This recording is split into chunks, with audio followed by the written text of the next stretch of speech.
चलिए जानते हैं दिल्ली की 25 बड़ी खबरों को सिर्फ 10 मिनट में। लेकिन उससे पहले वीडियो को लाइक और चैनल को सब्सक्राइब जरूर करें।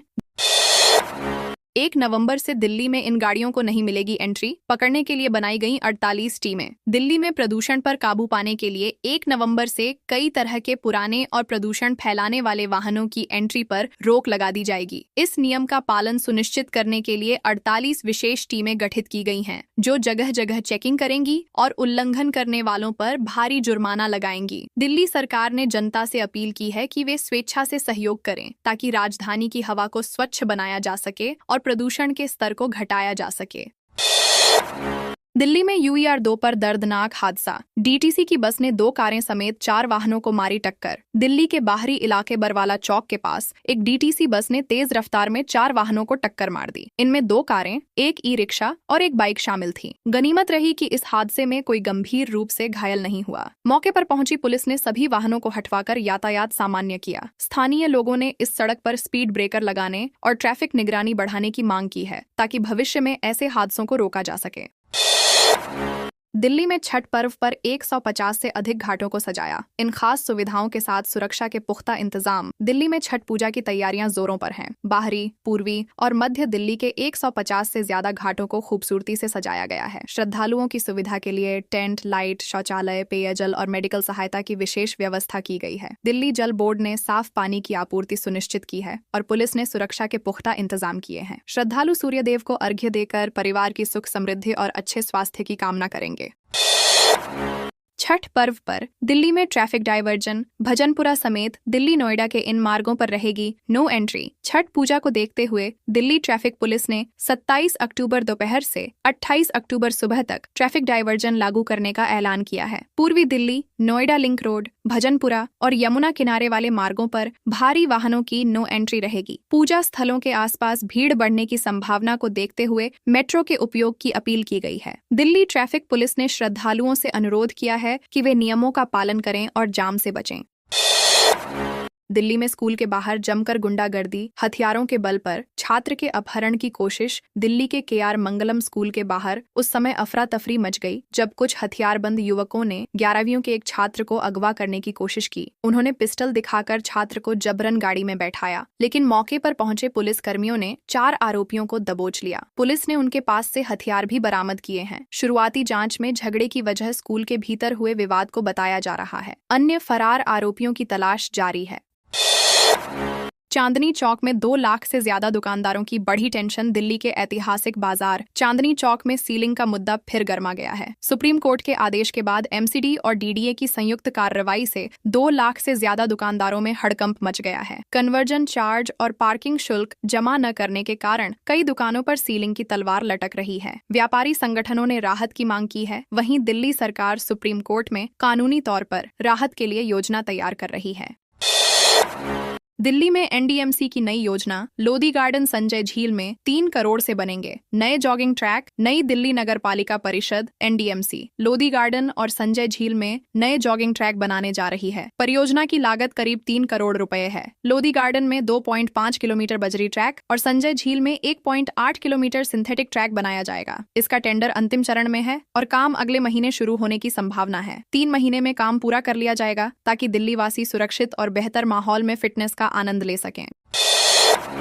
बेहद खराब श्रेणी में दिल्ली की हवा। AQI 300 के पार। दिल्ली की हवा लगातार जहरीली होती जा रही है। राजधानी का वायु गुणवत्ता सूचकांक AQI रविवार को 300 के पार पहुंच गया, जिससे यह बहुत खराब श्रेणी में दर्ज हुआ। आनंद विहार और ITO जैसे इलाकों में स्थिति और भी गंभीर है। इसके चलते ग्रेप 2 के तहत कई प्रतिबंध लागू कर दिए गए हैं। सड़कों पर पानी का छिड़काव और धूल नियंत्रण के उपाय जारी हैं। मौसम विभाग ने हल्की बारिश से राहत मिलने की संभावना जताई है।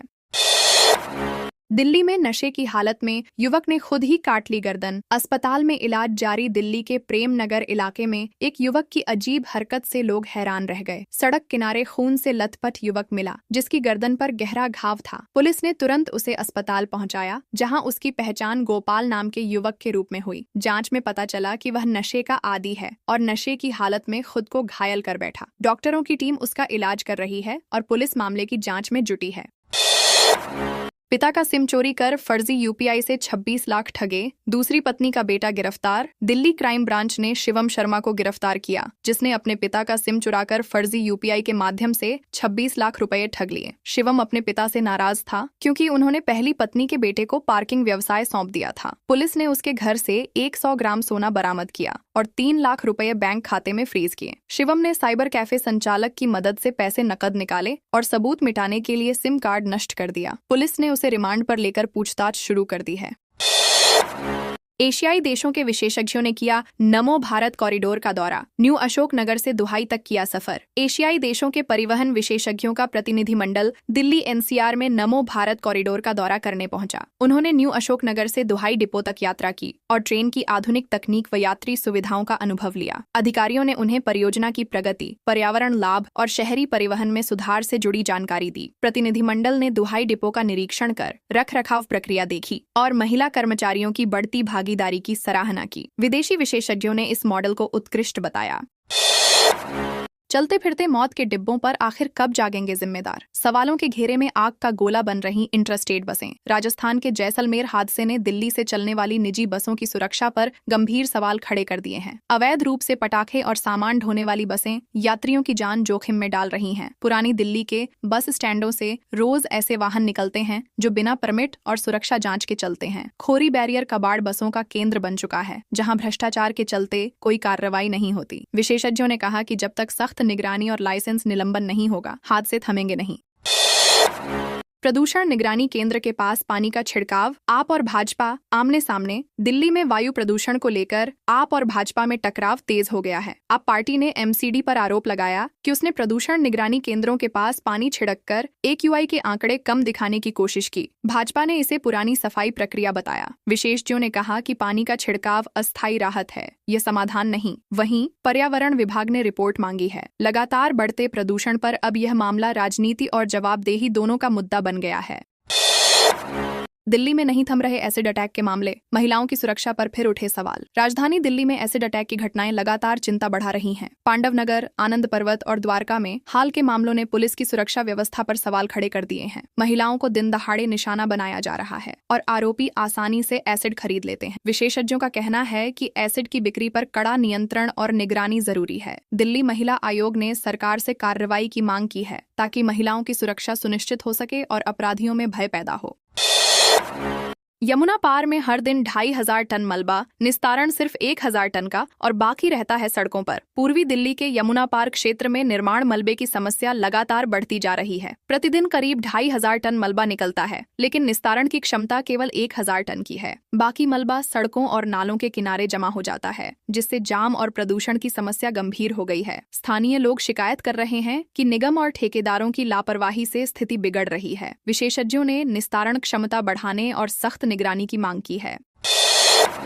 पीएम मोदी 25 नवंबर को आएंगे अयोध्या, राम मंदिर के ध्वजारोहण समारोह में होंगे शामिल। प्रधानमंत्री नरेंद्र मोदी 25 नवंबर को अयोध्या पहुंचेंगे, जहां वे राम मंदिर के ध्वजारोहण समारोह में शामिल होंगे। मंदिर निर्माण कार्य तेजी से अंतिम चरण में है और इस अवसर को भव्य बनाने के लिए तैयारियां जोरों पर हैं। सुरक्षा एजेंसियों ने पूरे अयोध्या में खड़े इंतजाम किए हैं। मुख्यमंत्री योगी आदित्यनाथ स्वयं तैयारियों की निगरानी कर रहे हैं। प्रधानमंत्री का यह दौरा ऐतिहासिक माना जा रहा है, जो राम मंदिर आंदोलन के लंबे संघर्ष का साक्षी बनेगा।